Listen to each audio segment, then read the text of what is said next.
Tit for tat. A coalition led by Saudi Arabia carried out airstrikes in the Yemeni capital Sanaa, controlled by Houthi militants. This, hours after the group claimed air raids on sensitive targets in the coalition-member United Arab Emirates, the first deadly attack on the country by the Houthis. The successful operation was carried out with 5 ballistic missiles. Monday's strikes, carried out by missiles and drones, set off explosions in fuel trucks and caused a fire near Abu Dhabi airport. The Houthis said they were a warning shot to the Emiratis. The UAE had scaled down its military presence in Yemen in 2019, but in recent months it intensified its involvement, stepping up support for local Yemeni forces, who recently took an unexpected victory over the Houthis in the provinces of Shabwa and Marib.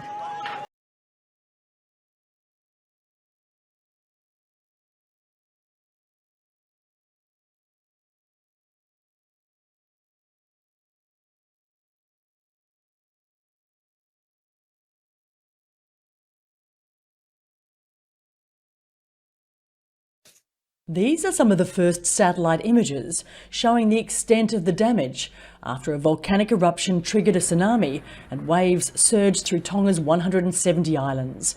New Zealand and Australia have sent military aircraft to assess the damage. A fibre optic cable, one of the country's main lines of communication, was damaged by the eruption and may take weeks to restore. 2 deaths have now been confirmed, including Angela Glover, a British woman who was rescuing her dogs when she was hit by the powerful wave. A Royal Australian Navy ship is on its way from Sydney to Brisbane to load humanitarian aid.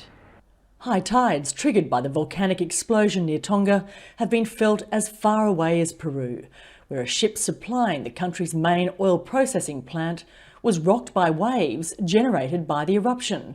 The result, a 2-kilometre-long oil spill.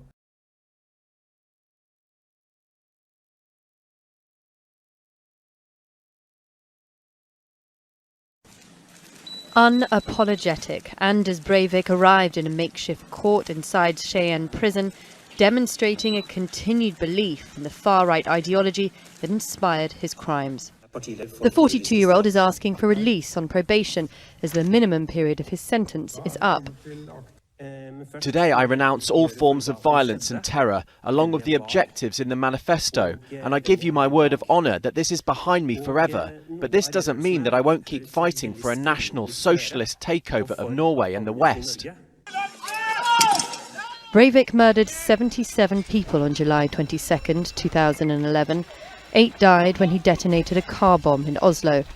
He then travelled to the nearby island of Utøya, where a group of teenagers were on a Labour Party youth camping trip. He killed 69 of them. It was Norway's worst peacetime atrocity. But his psychiatrist says he still shows no remorse for his crimes.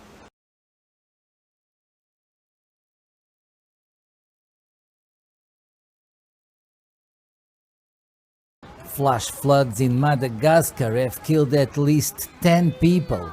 The torrential rain battered the capital Antananarivo overnight, according to a government official. Preliminary figures released by the disaster risk management authorities added that more than 500 people have been displaced by the rain. The country is in the midst of the rainy season that lasts from October to April. Rainfall is predicted to peak on Thursday, but continue until the end of the month.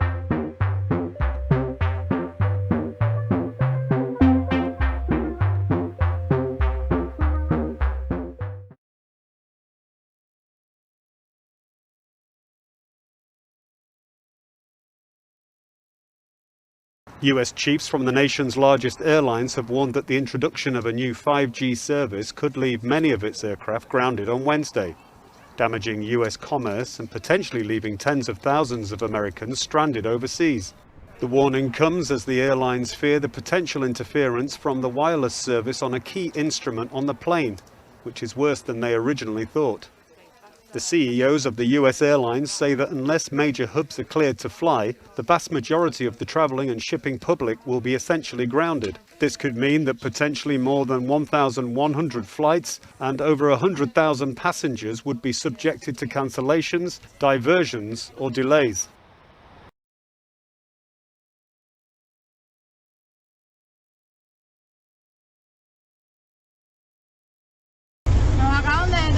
These are relatives of a young Cuban protester detained during anti-government demonstrations last year.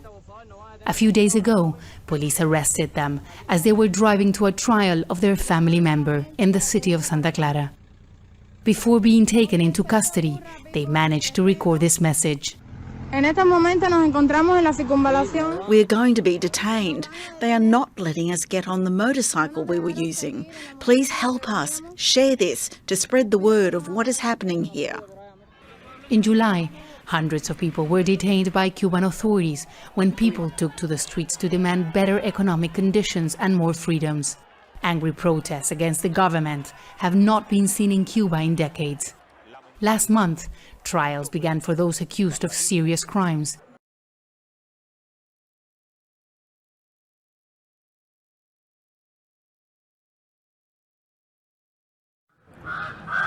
Military authorities in eastern Congo have arrested 2 men in connection with the murder of the Italian ambassador in February 2021. The police, however, added that the main suspect is still at large. The commissioner for the North Kivu province accused rebels of killing Ambassador Luca Atanasio in a botched kidnap for ransom attempt. The kidnappers were allegedly seeking more than $1 million in ransom. Aside from the ambassador, a UN paramilitary officer was also killed, as well as the driver of the vehicle. The authorities did not say when the arrests occurred or when a trial might be taking place.